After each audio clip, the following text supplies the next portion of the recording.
ঝিনাইগাতীর নামে ঝিনাইগাতীর উন্নয়ন হয়েছে চান্দে গ্রামে গঞ্জে।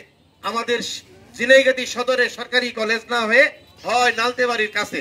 যে নদী আমাদের সম্পদ হওয়ার কথা, আমাদের উন্নতির অংশ হওয়ার কথা, যথাযথ ব্যবস্থা গ্রহণের অভাবে বারবার আমাদের প্রাণহানি ঘটাচ্ছে, আমাদের বাড়িঘর ভেঙে দিচ্ছে, আমাদের ফসল নষ্ট করতেছে।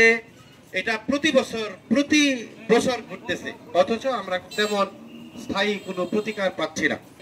এই বিষয়টার প্রতি দৃষ্টি আকর্ষণ করে ভয়েস অফ ঝিনাইগাতী নাগরিক সংগঠন, জন উদ্যোগ, শেরপুরের পেশাজীবী সংগঠন, নাগরিক সংগঠন, বার্ড কনজারভেশন সোসাইটি, আইডি, আমাদের ঝিনাইগাতীর নামে ঝিনাইগাতীর উন্নয়ন হয়েছে চান্দে গ্রামে গঞ্জে। আমাদের ঝিনাইগাতী সদরে সরকারি কলেজ না হয়ে হয় নালতেবাড়ির কাছে। আমাদের বাজার গুলা তাকায় দেখেন, ঝিনাইগাতীর চাইতে অন্য অন্য এলাকার স্থানীয় গ্রামের বাজারের চেহারা ছবি অনেক উন্নত।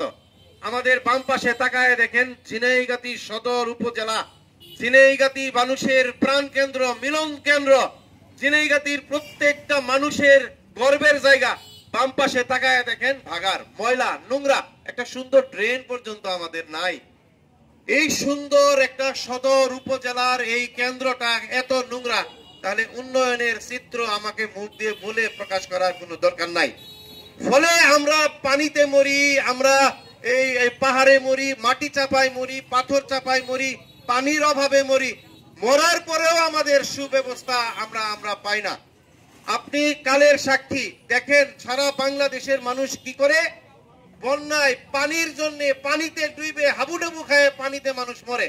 আর আমাদের ঝিনাইগাতী রাঙ্কিয়াতে পিপাসা নিবারণের জন্য, তৃষ্ণার পানির জন্য মানুষকে মরতে হয়। অকাতরে নির্বিচারে গাছ কাটা হচ্ছে। পাহাড় নেই। আমার কথাগুলো হয়তো অনেকে কষ্ট পাবেন, যখন যারা ক্ষমতায় থাকে তারা সামনে এসে এই মহারশী নদীর বালু তুলে, অবৈধভাবে বালু তুলে। দেখা গেছে যে প্রশাসন থেকে 1 একর জমির জন্য বালু তুলতে, সেখানে 10 একর জমির বালু তুলতে দেখার কেউ নাই। আবার তাদের পেছনে কারা থাকে? যারা পরবর্তীতে ক্ষমতায় আসবে বা আসার সম্ভাবনা আছে তারা থাকে। আবার এখন কি হচ্ছে?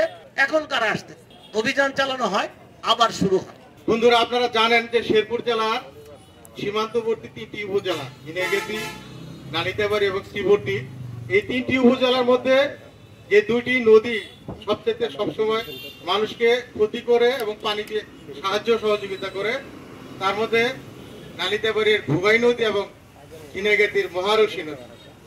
ভুগাই নদী ইতিমধ্যে মানুষকে যেমন পানি দিয়ে কাঁদিয়েছে, তেমনি পানি দিয়ে নালিতাবাড়ীর মানুষকে কৃষিকাজে অভূতপূর্ণ সহযোগিতা করেছে।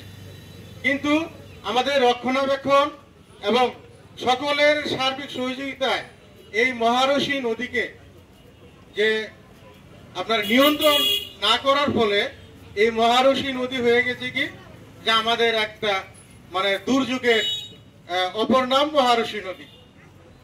আপনারা জানেন যে গত বছর এই অক্টোবর মাসে 2024-এর অক্টোবর মাসে 4 তারিখে শুক্রবার হঠাৎ করে মহারশী নদীতে পাহাড়ি ঢলে যে তাণ্ডব শুরু হয়ে গেল। 1 থেকে 2 ঘন্টার ব্যবধানে এই ঝিনাইগাতীর উপজেলার এমন কোনো গ্রাম নাই যে মহারশী নদীর পানি প্লাবিত হয় না।